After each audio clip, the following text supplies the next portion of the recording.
नाजरीन अस्सलाम वालेकुम। IND टुडे न्यूज में आपका खैर मकदम करते हैं। आइए देखते हैं ये तफसीलात। काम किया गया जिसका काम तेलुगु को पहली सरकारी जबान और उर्दू को दूसरी सरकारी जबान का अमलावरी और निगरानी काम करना है।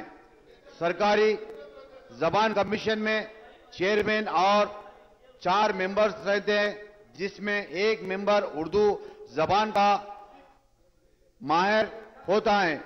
लेकिन आज के कमीशन में सिर्फ चेयरमैन है और 4 मेंबर्स जिसमें उर्दू जबान के माहिर शामिल हैं।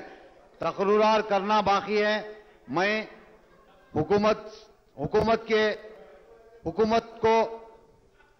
हुकूमत के जरिए दरखास्त करना चाहता हूं, जल्द से जल्द मेंबर्स को मुकर्रर किया जाए। स्पीकर साहब, तेलंगाना रियासती अवाम सर्विस कमीशन की तश्कील रियासत के तेलंगाना बनने के बाद अमल में लाया गया। इस कमीशन का काम रियासत में इम्तिहानात और खाली पोस्ट को भर्ती करना है। स्पीकर साहब, सब मैं आपके जरिए जानना चाहता हूं आज तक रियासत तेलंगाना में पिछले 4 साल से मुलाजिमत में कितने नोटिफिकेशन जारी किए गए और कितने पोस्ट भर्ती किए गए। मैं हुकूमत से गुजारिश करना चाहता हूं कि मुसलमानों को 4% रिजर्वेशन के बाद इन मुलाजिमत में यकीनी बनाए। रियासत में public service commission, police recruitment board और दीगर बोर्ड में जो इम्तिहानात होते हैं, मैं हुकूमत से गुजारिश करना चाहता हूं कि जल्द से जल्द गवर्नमेंट ऑर्डर जारी करे और उर्दू को दूसरी सरकारी जबान का उसमें अवाम को इम्तिहानात लेने का मौका फराहम करे। रियासती इंसानी हुकूक कमीशन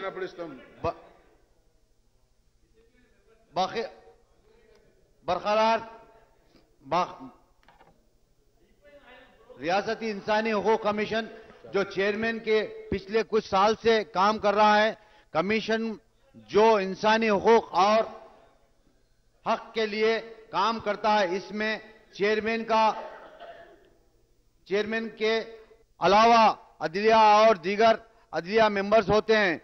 मैं हुकूमत से गुजारिश करता हूं चेयरमैन और दूसरे मेंबर्स को जल्द से जल्द तकरीर किया जाए।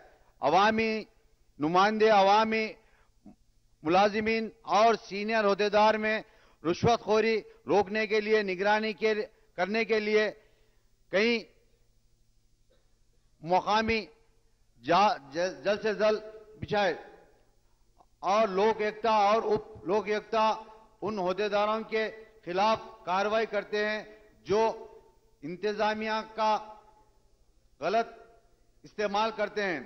ट्रिब्यूनल फॉर डिसिप्लिनरी प्रोसीडिंग जो सरकारी ओहदेदार के खिलाफ कार्रवाई करते हैं जिन पर करप्शन का इल्जाम रहता है। हमारे यहां विजिलेंस कमीशन है जो करप्शन को सभी आला ओहदेदारों के खिलाफ तहकीकात करता है। एंटी करप्शन ब्यूरो में जो 3 किस्म के जरिए से जाल बिछाकर क्रिमिनल मिसकीडोट और गैर मुशर्रत जरिए से काम अंजाम देते हैं। GAD रिपोर्ट के तहत एंटी करप्शन ब्यूरो में साल 2015 में 127 केस बुक किए गए थे। साल 2017 में सिर्फ 79 केसेस बुक किए गए। मैं आपके जरिए हुकूमत से पूछना चाहता हूं कि पिछले 2 साल में केसेस में कमी की वजह क्या है। रियासत Telangana vigilance and enforcement department जो हुकूमत की आमदनी के ज़ाय करने वाले ओहदेदार पर काफी कार्रवाई करते हैं। मैं हुकूमत से तफसील से जानना चाहता हूं कि इन 5 साल में 5 एजेंसी जो Lokayukta vigilance commission, tribunal, disciplinary proceeding and anti corruption bureau, vigilance and enforcement department पिछले 4 साल में क्या काम किया गया और कितने ऑफिसर्स पर केसेस दर्ज किए गए।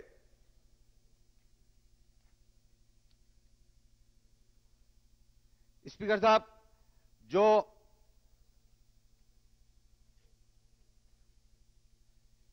एनआरआई सेल हुकूमत तेलंगाना तश्कील के बाद जून 2014 में एनआरआई सेल अमल में लाई गई, जो इस वक्त के म्युनिसिपल आईटी मिनिस्टर केटी रामाराव साहब की निगरानी में है। एनआरआई सेल जो हमारे लिए जो दूसरे मुल्क में परेशान हाल उनकी मदद के लिए एनआरआई सेल जो है वज़ीर ख़ारजा, हिंदुस्तानी सिफारत और कौंसलेट के गैर मुल्क में जो साथ परेशान में है उनका काम करना है। गल्फ में जो गल्फ कंट्रीज में जिसके Saudi Arab, Kuwait, Oman, Qatar, UAE, Bihar, Bahrain, जहां पर हैदराबादी और तेलंगाना के दीगर अजला के काम करने वाले हैं, उनके साथ उनका जो परेशान हाल है उनके लिए जो एनआरआई सेल कायम की गई थी। मैं हुकूमत की जिम्मेदारी है एनआरआई जो परेशान हाल है उनकी मदद के लिए वापस तेलंगाना और हैदराबाद लाने की जिम्मेदारी है। मैं आपको आपके जरिए बताना चाहता हूं, जो रोजगार उनकी वापसी के बाद इमदाद करे और रोजगार से मदद करे। मैं रियासत तेलंगाना के जानिब से एनआरआई सेल का जो 100 करोड़ रुपए का जो बजट मंजूर करे पर मुबारकबाद देता हूं, उनको वापस लाकर उनकी मदद करे। मैं आपके जरिए हुकूमत का और आपका शुक्रिया अदा करता हूं। शुक्रिया। वेंकटवीर